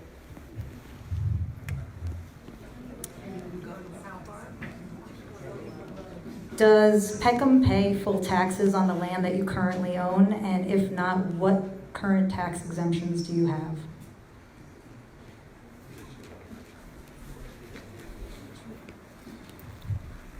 Yes, outside of the quarry proper, we have 480. We're in a 480 forestry program, 480A, and the agricultural program as well. Outside of that, we pay our full tax levy. Do you have a dollar amount? I don't, Yeah, not off the top of our head. Okay. Would there be a way to get that information? Is there somewhere we can direct people to get that information? I'm sure it's public. Yeah. Okay, so it's public information for those listening at home? It's on the county website for those watching at home. And then somebody else had asked, they went to your open house day. They said that they heard that the 100 acres across from the quarry are unusable wetlands. Is that true? That is not true. That is not true. Okay. I think that was all of the questions that I had for the quarry. Somebody else asked, oh, I'm sorry, is there a water study for the creek that has been done? Not to my knowledge. Okay. Two more. The other one, I don't know who to direct to, but it was, why is the town supervisor not in the room? And then finally, since we're talking about transparency tonight, I believe it was this woman right here. You had asked about the codification committee and who was on it, correct? No, somebody else asked a question, I answered. And I believe that was directed at Trish, so I was the one who asked the question. So I don't know if I missed something, but there was a board resolution passed on September 11th. It was Board Resolution 136-2019, where members of the Codification Committee were partially appointed. It's 12 seats. Trish Prunty is one of them, so I don't know why you didn't disclose that then. But again, full transparency, there are several members. There are more people who have applied, who have been interviewed. I don't know what the process is from there, but I just wanted to throw that out there. Thank you. Brian, Bob?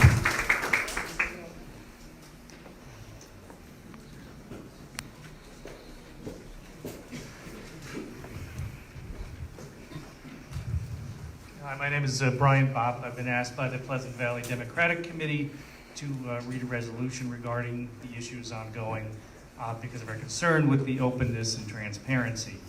The other day we decided and resolved that whereas it has been reported that numerous town developments, including the proposed water mains, town hall replacement, and quarry expansion have been set in motion, whereas the details of these proposals appear to have been developed without public input, and whereas the residents of Pleasant Valley have expressed concerns regarding the scope and feasibility of such projects and the lack of due process, now therefore be it resolved that the Pleasant Valley Democratic Committee does oppose the way in which the town administration has proceeded and does recommend that these entire matters be tabled until they can be addressed in an open, transparent, and inclusive manner.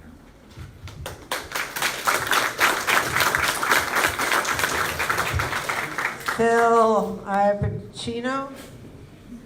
No.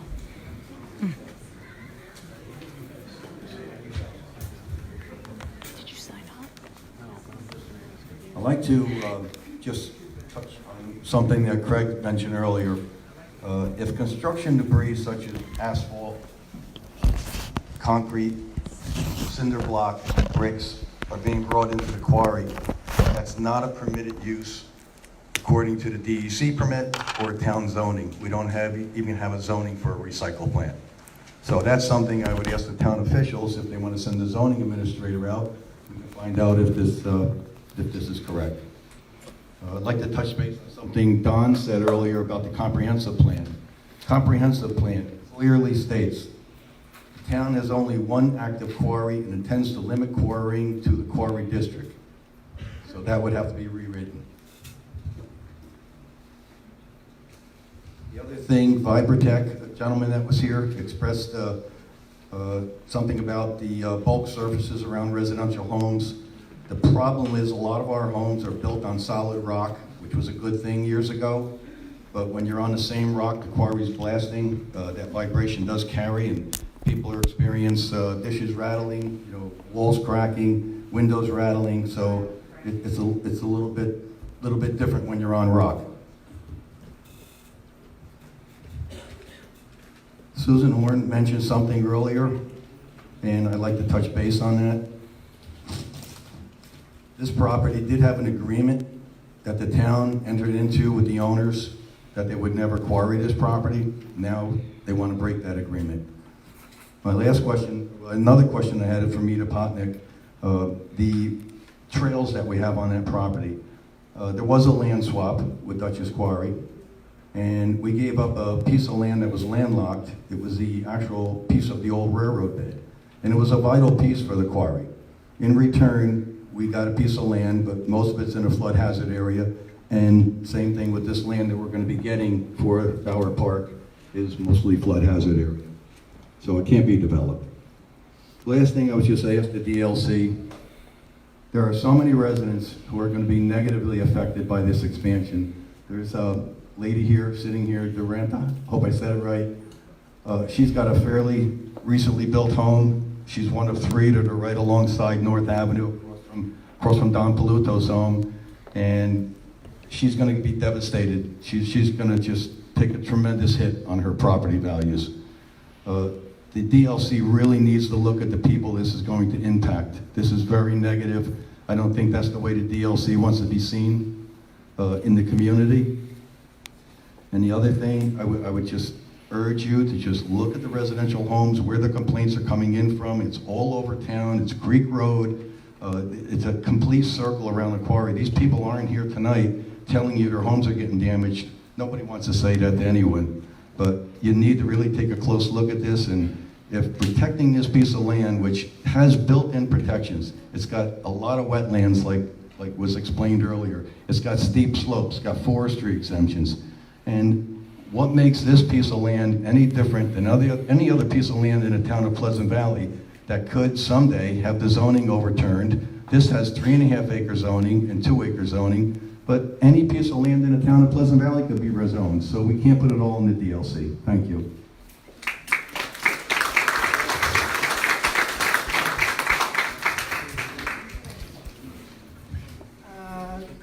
Ellen Gerstove? Grills? Bird stuff? Gully Stanford.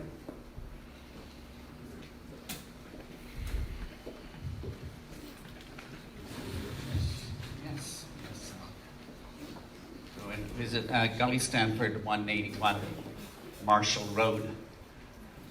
Those of us who have questions about this process, we're not against constructive business, we're not against responsible industry. Nobody, I think, here, maybe with one or two exceptions, wants to drive the quarry out. But I've heard it said that no direct question has been asked. I've heard it said that there is no topic before the board, or the planning board, or the zoning board, and yet it's on our website. And it reads on the website as this is a proposal that has been embraced by a number of people, whether they're in this town administration, on the planning board, who have already embraced it, although the various steps in the process which were outlined to us have not yet been taken. And so my first question is for Peckham, and that would be, absent getting the expanded quarry district, what plans would you have to make use of the 289 acres which you are proposing to place under the easement? Well, there is a portion of the property that will allow sand and gravel extraction. So that is an option for us. The property is pretty expansive with 3-acre zoning. We could put 70, 75 houses on there. We don't have a plan at this point, but those are options that are certainly open to us.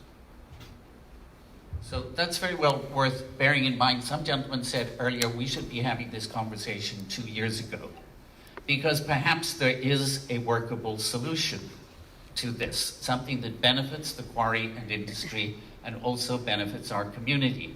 But unfortunately, when we see that this sounds a little like, if you give us this expanded quarrying district, which has been questioned by people who live nearby, because as I understand it, it was created as a buffer zone, and yet in return for which, and I'm sorry, it sounds like a quid pro quo. And it sounds like in return for the and none of us, I believe, would have anything against expanding conservation land use. That is a wonderful contribution. But this thing is off the rails. And I'm concerned that appointments have already been made to a codification committee, which seems now to represent people who have already committed themselves, both publicly and privately, to moving forward with this proposal. So maybe the question is, and maybe the town supervisor will want to comment, he can probably hear what I have to say at this point, but the question is, can we step back and can we have a reasonable conversation about what is being proposed? I'm very glad that somebody asked about the taxes, because I think it's important to know. My understanding is that the town gets payment in lieu of tax, and I believe that that should be close. Maybe Mr. Latino will be able to speak to that since he's here. But obviously, a successful industry in our town, particularly perhaps our largest industry, should be the industry that is making the supreme contribution. And I look at the fact that about half of your employees are Pleasant Valley. So I do have another question, that is, what are you doing to work with BOCES or Dutchess Community College in order to train our young people in order to take the jobs at the quarry? I thank you for asking that, because we recently have become involved in internship programs for local colleges. Dutchess Community College is on our list, and our HR department is working with them in terms of an internship program. Interns on board yet? Not really. Good. Well, let's work on that. Let's build up a positive relationship. Yes, sir. Siena College is also part of the internship program, and my daughter happens to be involved with that. And then also in the role that I play, John Peckham has charged me, starting in the new year, to increase and strengthen our mentorship program, including internships and bringing young people into our industry. So this is something we think about and talk about. This is all very encouraging. And by the way, can we all get the PowerPoint that was presented? I couldn't read the list of local contributions that you had made. Those, I assume, are charitable contributions to local charities in there. So I think the only recommendation is I'd love to see the charge, and maybe Trish, you can speak to this. What is the charge of the Codification Committee, and how does that feed into the formal process? Because we have to respect due process here, the formal process that Ms. Seaman explained to us. The Codification Committee is to study all the zoning proposals that'll be coming in front of the town and some of the rewritten areas of the code. So it's not just about the quarry, it's about all the zoning issues. Hi, this is Stephen Latino. Again, I live at 92 Thornhill Drive in Pleasant Valley, and I am a member of the town board presently. This committee is not just about the quarry, it's about several issues, including rental properties, and water and the like. And the town board does not select the members of the Codification Committee. I have made a specific request that those persons who live around the quarry and who are impacted by the quarry, that they submit applications and that they be a part of the committee. My hope with this Codification Committee is that and what its purpose is to function as an advisory committee to advise the board going forward about the potential impact, 1, 2, whether it's a good idea, a bad idea, the potential benefits to the residents and to the town, and to inform us. It doesn't have any decision-making authority, but its purpose is really fact gathering and also to discuss issues or potential changes to the zoning regulations and to talk to us about them. So it's my hope that the people who live around it and are impacted by it become a part of it. It's my recommendation that you accept them so that they can voice their opinions, because personally, if I am part of this process, I want to be able to make an informed decision. I want to know how it impacts everyone, and I want to know the benefits that Peckham can provide to the process as well. Thank you, and may we have your assurance that the meetings will be announced and open to the public, and that there will be public comment permitted at those meetings. I'm not on that committee. I did tell the committee how to run their meetings. I would hope that they would be public meetings, that they would provide input, but they also have work to get done, and they have to be able to discuss the information and the issues that they're discussing. But It's what brought us into these people. So let's have meetings with public. Carol Roberts, Michael Snell.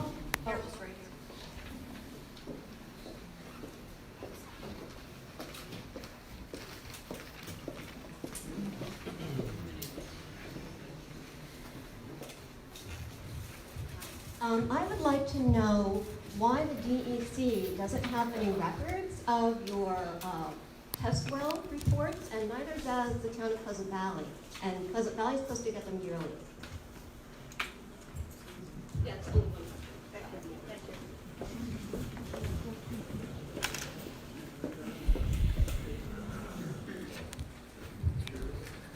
We don't know either. So those documents are submitted annually. We have copious files and can make those available again to the DEC in the town. But those documents you're talking about the well monitoring. It's recorded monthly. The same employee's been doing it for quite some time. Those documents are provided to the DEC, but if they can't put their hands on them, we can reproduce rather quickly. That would be great if you would send them then to the town so they're available for everybody to see. Thank you. She asked that they be sent to the town so they're available for everybody.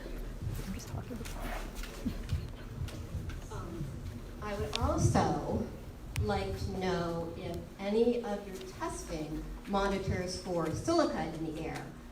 Silica is an extremely hazardous substance. And if you look at any towns that have quarries and problems with quarries, and you read about silica, you will see that silica, the fine particulate silica, can carry for miles and miles in a light breeze. It is cancer causing.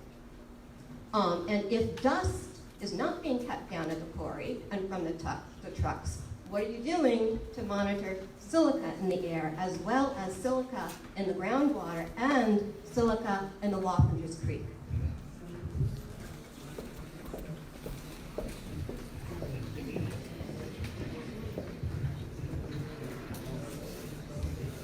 So the Mine Health and Safety Administration, MSHA as it's known, requires monitoring of silica for quarry employees.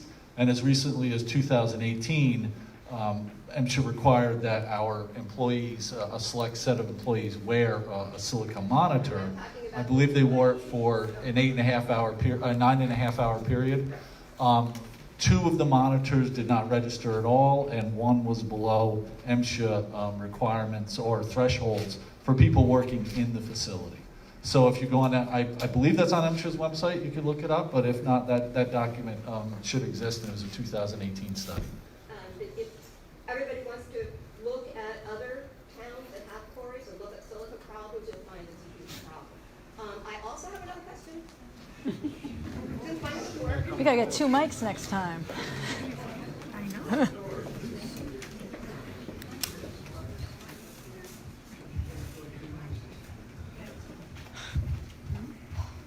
If you are granted, which I pray to God you're not, this quarry expansion, changing of zoning, you will be stripping all the left buffer that we have in that section. There will be no trees. It will look just like the rest of the quarry. How are you going to counteract that for us? And what are you going to do when the quarry ruins our water table and the groundwater? Because quarries are known to devastate water tables.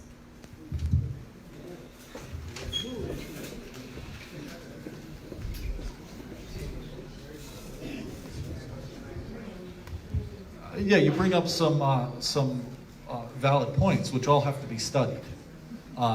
Right now there's an idea about adjacent properties, but certainly impact on groundwater, there would be a noise study that would be required. There are technologies that one can employ to build berms and things like that, but all of this has to be studied as part of the application process, and that would have full public involvement. We anticipate there would be a draft environmental impact statement prepared with all the various studies, not including water, visual impacts, noise, as Mr. Brown alluded to earlier. There would be a complete environmental analysis with all the elements that everybody's brought up tonight. Right, but the problem is so far what you've done doesn't work. And my final question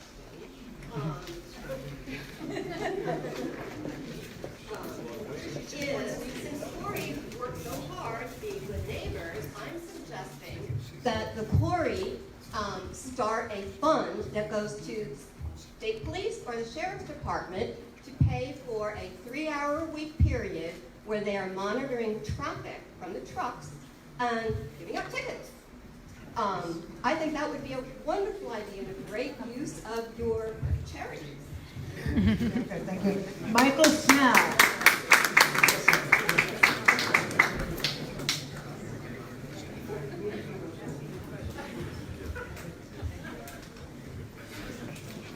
I'd like to start off and say I respect what you guys do, but there are repercussions to our actions. You were here roughly 10 years ago and got permission to go deeper into the aquifer. And many of the residents, including my own family, had to drill deeper wells as a result of that action. Going forward, I'd like to see protections in place, perhaps an escrow account in case the water level goes down again, to compensate homeowners with those issues. And I'd also like to address the runoff in the creek and your dust program. You're currently pumping out the runoff water directly into the creek. Could that be instead pumped into a water storage tank and then used for your dust suppression efforts?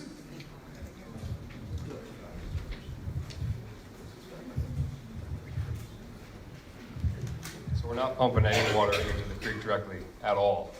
Maybe years ago they might have done that, but we're not. We're actually pumping it into a series of settling ponds that we use to wash all of our stone, and then it just gets recirculated and recirculated and recirculated. When we discharge, when that does discharge out of that pond, we have to sample it and send it in. And that's maybe done once a year over the winter time when we're not operating and it's just dewatering out of the court.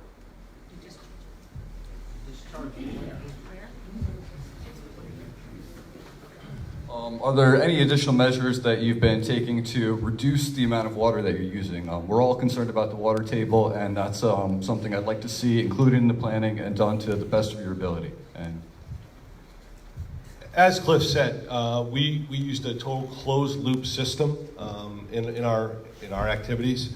For years, the previous owners pumped out of the Wappingers Creek to enable them their washing activities at the quarry. Right now, we've structured it so we don't take a bit out of the Wappingers Creek. And if I can just add, we are also in a water withdrawal program with the state of New York. DEC requires that we monitor our water withdrawal and that we report to them on an annual basis. So our water usage is reported to the DEC annually. Thank you.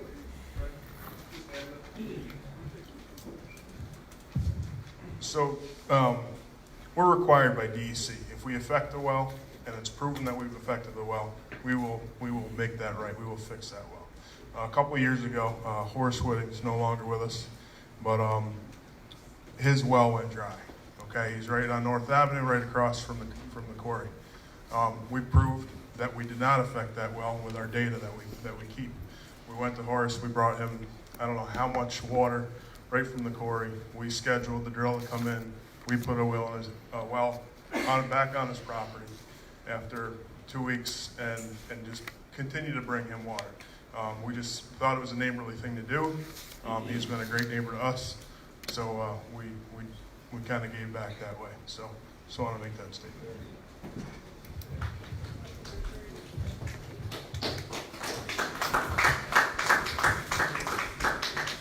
My name is David Gordon, and I represent several of the neighbors. I have a couple of questions.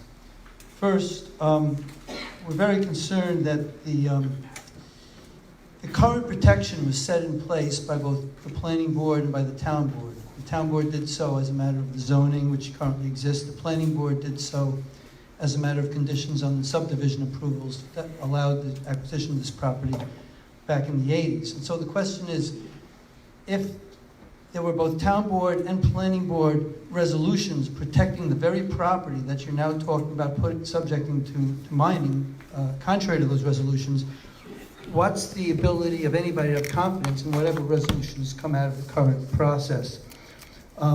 I respect the comment that was made by the person from the Land Conservancy that this land can only be transferred to certain parties, but the Land Conservancy then would be the repository of the protection, and they can change it at their option. It's their property right now, not to own it, but to have the actual protection in the form of the conservation easement.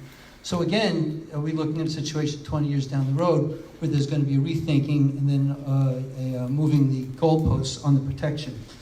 That leads me to my next question, which is, it was a little bit of concern to hear the Land Conservancy say that there's no conflict here when, in fact, the agreement is being advocated and is presumably set in place by the person who's the chair of the planning board and the chair of the Land Conservancy and the chair of the code committee.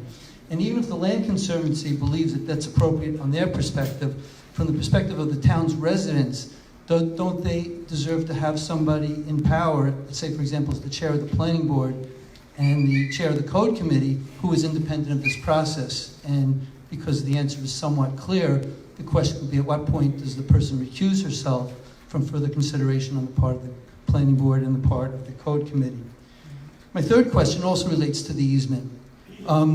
It's been said several times this is approximately 289 acres, but it's also been said that within those 289 acres, Peckham is going to continue its use as an office. And furthermore, there were 5 building sites. The question is, how big are the building sites? What's the total acreage that's being taken out? And is there already an agreement in place as to what those building sites are? If there is, why can't we see that on the map? And if there isn't, what's the process going to be in place to determine how much acreage is going to be taken out for residential development? Finally, I was concerned by both the comments from the townspeople and also the Land Conservancy that they're looking at these conservation easements in terms of the value of the land to be preserved and the wetlands, and all that is very, very good. But the quid pro quo here is to expand the quarry down toward the hamlet. And I was very conscious of Peckham's comment that that they're looking at this, as a multi-decade process. This is something that would happen decades out. And I just want to raise the point that there is both a study and also a general ethic that current planning focuses development on the hamlet. You have a hamlet study. And so the question is, as we look decades out in order to provide further quarrying that moves closer to the hamlet, is there any sense as to whether that further quarrying is going to impact the ability of the hamlet to be viable decades out? If you're going to project 30 or 40 or 50 years out, what is going to be the nature of the Pleasant Valley hamlet? And if you don't know, and if you want to preserve that hamlet as your viable place for development, doesn't it impact the ability to expand quarrying south to the edge of that hamlet?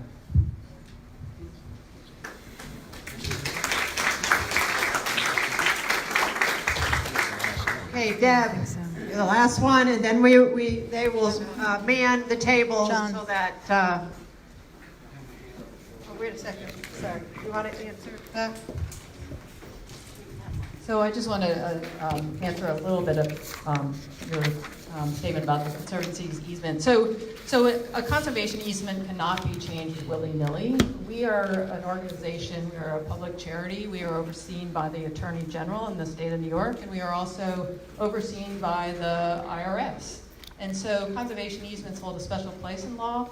And if so we can't just change an easement willy-nilly. Can they be modified? Slightly, but not hugely. So the number of residential lots allowed cannot be changed, period. If you wanted to tweak a house site and move it, shift it, you might be able to do that, but the IRS really frowns on doing that kind of stuff. So we have other entities that oversee our work as well. Also, if we were just to loosen up easements because we wanted to, we would not be holding easements anymore because we would not be a respected organization. Nobody would want to give us easements because they wouldn't trust us to hold them. Thank you. Deb.